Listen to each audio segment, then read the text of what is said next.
You know, everyone thinks that my job is an easy gig, traveling the world and talking to celebrities, but as you can tell, it's not. Obviously, a lot of hard work and preparation goes into it. Take my interviews with the cast of Arthur, for instance. I had to see the movie, I had to write questions, I had to sit down.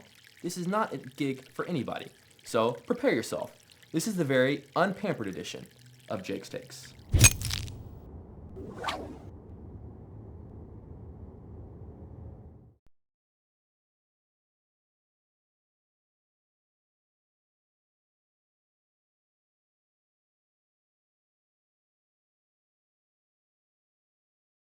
Jake, there's only one man who I would allow to interview me from this position. You are that man. I am that man? Yes, Jake. This is the first time in my entire career that I've done an interview from this. All right, are we going to seriously start? I don't mind doing it like this. Well then, Jake's a good fella. Okay. Jake, well then, here we go, Jake. Time is yours now. Sit down, Arthur. The time has come to set aside childish things.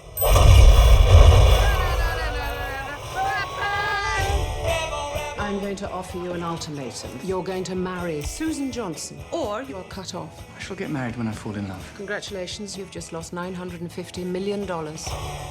Actually, Susan is a very special girl, isn't she? Excellent. So we're gonna start the interview like this. I gotta ask, during the movie, I'm trying to concentrate right now. During What's the movie, troubling you? You know, we're here to talk about Arthur, Here we a are. fun-loving playboy who Yes. makes a choice between love and money. And while What would watching you it, do, Jake? while watching it, I was reminded of a book that I read recently, and I actually brought that book with me, if you don't mind. Please. Okay, so here it is. I was reminded of My Bookie Book I wrote that. by Russell Brand, and there's a line in there I was going to quote, if you don't mind. Please. I read. I still don't have yes men surrounding me. I have F off men. Yes. I can't say. There's it, but one you of them can. there, Big Danny. Big Danny, F off men. Killing the microphone. There's a mic. Get over there, Jake. Oh my God! I don't mind the book, is he? Is that okay? Yeah, go on. That's lovely, Cool. darling. I just thought the reason you are the way you are is because you have F off men, not yes men. If you had yes men as Arthur does, Yes. where would you be right now? Dead. So I'm very lucky that the people around me, my friends, are very, very, like, they help me and they're nice to me and will help me out. We're all friends together, and like we're all kind of essentially equal. That's what we all are as people ultimately. Arthur surrounded himself really with the lovely Helen Mirren, who plays Hobson, with someone who facilitates his drinking much as she loves him. I was lucky when I had problems with alcohol and drugs that I had someone to hold me by my throat against a wall and say it's going to stop here, and then send me off to rehabilitation against my will. But it turns out that person was right. Absolutely. And now here you are.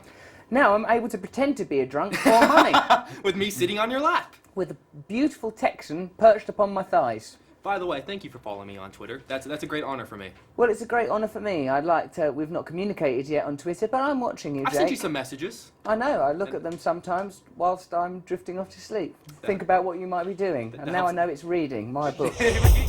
We should not get married. It's a business partnership. We don't have anything in common. You love horses. I don't trust them. Their shoes are permanent. Who makes that kind of a commitment to a shoe?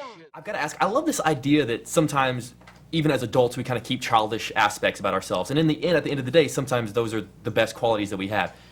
You, right now, what is a quality that is kind of a childish quality that you still have that you like holding on to? You know, I go to bed with a teddy bear. Do you really? I do.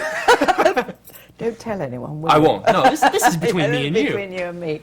Yes, my husband regularly throws them out of bed because he hates them. So I wake up in the morning and they're like on the other side of the room. But yes, I do go to bed with teddy bears. I like to have, you know, I don't know, I find it very comforting. I think they have such gorgeous teddy bears nowadays. They're so soft and cuddly and lovely. And my teddy bear I had at home was really hard and really uncuddly. So I think I'm sort of, you know, filling in for my lost teddy bear childhood. You're due for a new one. Next time I see you, I will bring you a new teddy bear. Oh, thank you. It doesn't have to be a teddy bear. It can be anything. It can be like a giraffe or a dinosaur or, you know, a thing. But it's got to be really soft and cuddly. I'm going to bring you like a pillow with my face on it. But Take my over the husband role. would definitely throw that one. I'm out sure the he bed, would. have to say. I have no doubt about that. Wow. What is this for? Continuing on, this is Grand Central. Oh, Sorry. There's this girl. I think she's inspiring him. You seem to have a lot of fun. It's my calling. He's getting married. Get on the horse. No, it's okay. Maybe Daddy can help? Let me help. But you're not qualified. Please. What? That was no trouble. You can't live without the money. I get a job. Get a job. I am a grown man. Don't let that undermine what I just said. You are unlike Arthur in the fact that you weren't given everything in your life. Like, you fought to get right here. Do you think that at the end of the day, does that make you feel better about everything, that you weren't just handed things? Well, I just think different situations have different merits. You can't, like, as much as I can't help the way I was born, people who were born with money can't help that. And it doesn't, it don't matter where you're from, it matters who you are, where you are, the way you treat people. And I think we focus too much on the things that divide us. I come from a country driven apart by class, working class, middle class, upper class. But ultimately, you know, people, I suppose, seek friendships in their own tribe, but we're all one. Separation is an illusion. Absolutely. What was the most frivolous thing you bought once you kind of started getting the a little bit more wealth and a little bit more fame? Everything I bought has been bloody stupid. Look at these trousers. You don't need any of this stuff. You It's look all good, though. claptrap.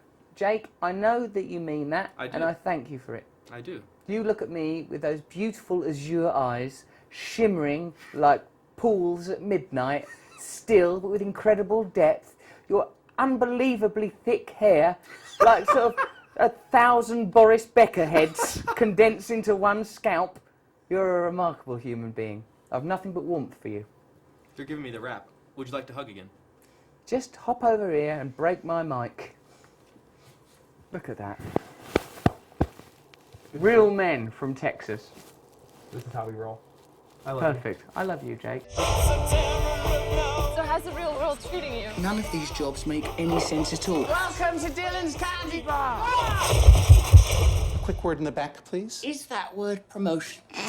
But you did such a fantastic job taking over the role from John Gielgud, and at that point when you're watching the movie, you don't think about the fact that it was originally a man and now it's a woman. You kind of just forget that. But if someone remakes a movie of yours down the road and a man is going to take over one of your roles, Which one? Which role, I wonder? Which role? What do you think? Yeah, very good question. Well, obviously Prime Suspect would work. Oh no, it wouldn't, because the whole point at the beginning of Prime Suspect is that she's battling against.